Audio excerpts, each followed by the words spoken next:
Hi everyone, welcome back to another review. Today I'm going to be talking about Lost Planet Extreme Condition on the PS3.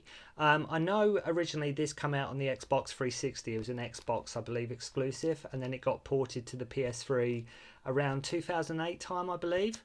But it's one of these games that I've always had my eye on. It was always a game that was always on my radar. It was always a game that I was looking at thinking I must play that someday. I must get round to giving that game a go. For sole reason, I remember sort of back in the day, 2006, when the game was sort of being promoted. I remember it being on a lot of game shows, a lot of game TV shows. Obviously, this is back in the day before YouTube, that kind of thing.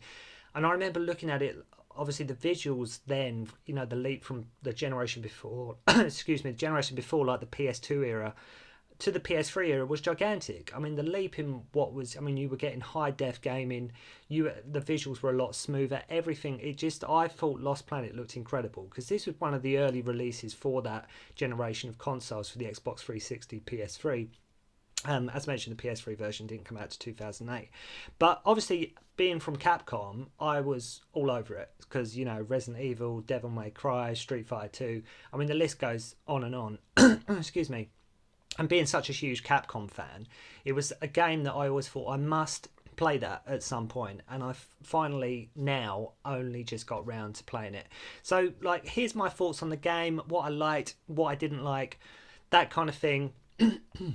What worked, what didn't work, and it's just basically just a quick overview of what I felt of the game. The basic story of this is basically Earth has become uninhabitable due to pollution, wars, that kind of thing. So humans have decided to move to this other planet called EDN3. The only trouble is there's some hostile aliens there called the Acrid, who are they're not friendly at all. But the good thing is they sort of have this thermal energy inside them, and the humans are trying to sort of harvest that, I believe. You play as a character called Wayne, which is not a name given to the main sort of protagonist in a video game franchise you hear too often.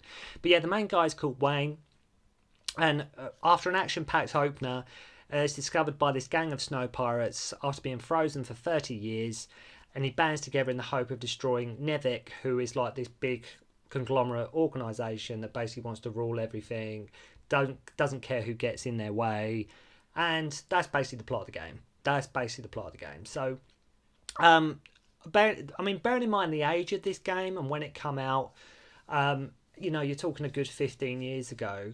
There's quite a lot of slowdown. There's a lot happening on screen, which quite often there is quite a lot happening on the screen at once. Sometimes you're getting shot left, right, and centre. There's mechs, there's aliens, there's loads going on. There is quite a bit of slowdown in this game. I did read somewhere that I believe the Xbox 360 version, runs a lot smoother than the PS3 version. But that's what I noticed, especially in a couple of the early stages even, there is quite a bit of slowdown that happens on the screen. I did enjoy the multitude of weapons that you get to play in this game. I mean, it ranges from machine guns, rocket launchers, rifles, and one thing I didn't realise is that you actually get to hop in mechs. You can hop in mechs and shooting down aliens, and it's an action, it's an action blast. I mean, there's not a lot of thinking in regards to sometimes the strategy with the level design, but sometimes, like I said, the levels can get quite chaotic. There's sometimes enemies just like with RPGs, mechs coming at you left, right, and centre, and it's not really sometimes that easy to sort of fathom how to get through a stage, I found. But there was quite a bit of slowdown as I slay. One thing that did take quite a bit of getting used to was pressing R3 to reload. I know, I'm not sure, but I think you can map some of the buttons, but I did find it a bit tricky pressing R3 to reload.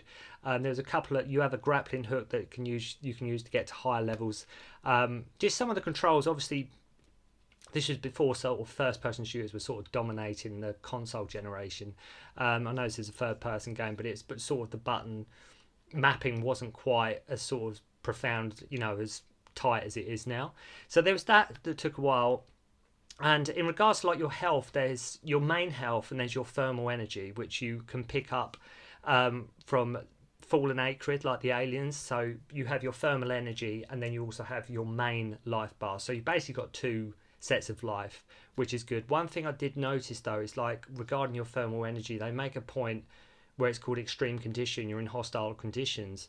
You need to survive this hostile environment. And there's not like your thermal energy never really runs out. You're never in any fear or doubt that it's going to run out. There's never sort of that, oh my god, it's really low, that kind of thing. The boss fights are absolutely massive. I mean, the boss fights are some of the funniest parts of the game. The bosses are absolutely huge. Gigantic alien stuff, and it's like the simple boss thing, finding out their weaknesses, targeting that, working out their patterns, that kind of thing. But I'm sure at the time it was one of them games that I'm sure when it was like the graphics were amazing. Like when this game came out, I'm sure the visuals to a lot of people were, oh my god, that looks incredible. Because as I say, this was an early release for the Xbox 360, PS3 generation, and it still in places looks quite good. It does show its age a little bit here and there. But overall, I would say it still looks okay, especially at the time. As I say, it must have been, I'd imagine at the time, the visuals on this game would have just been absolutely, like I say, mind-blowing. Regards to the actual story itself, I found it did get a bit convoluted as it progressed. It started off relatively quite simple. And then it's almost like it skips a few beats. It's like you're here, then you're there. And it's like you completely miss some scenes altogether. The acting, as always with a lot of video games, not so much now, but especially around that era and before, it's a bit wooden in places. You're not exactly sort of 100% invested in the scene because the acting is, it's passable, put it that way. But yeah, it can get chaotic at times with the actions, of what's going on screen. I mean, I completed the campaign in around 6 hours. It took about 6 hours to complete the campaign. I mean, there's 11 stages. It only cost me a few pounds on eBay, so it's not too much of a big loss. But overall, I want to play Lost Planet 2, Lost Planet 3, obviously. But overall, I did enjoy it. And like I say, it was just one of them games that I should have played ages ago.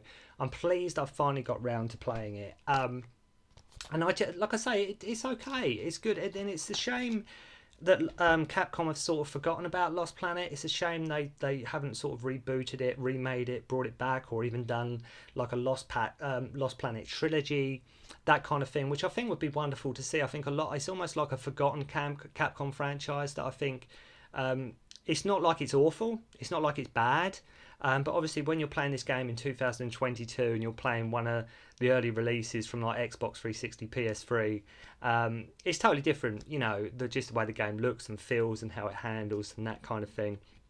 But yeah, overall, really enjoyed it. I did feel there was a really solid, enjoyable game there.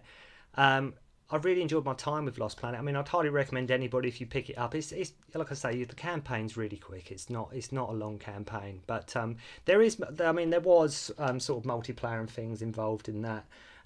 So yeah, hopefully this review has been just fun, just giving my thoughts on an old game from back in the day, so to speak. And hopefully I'll be reviewing and having a look at Lost Planet 2 very soon.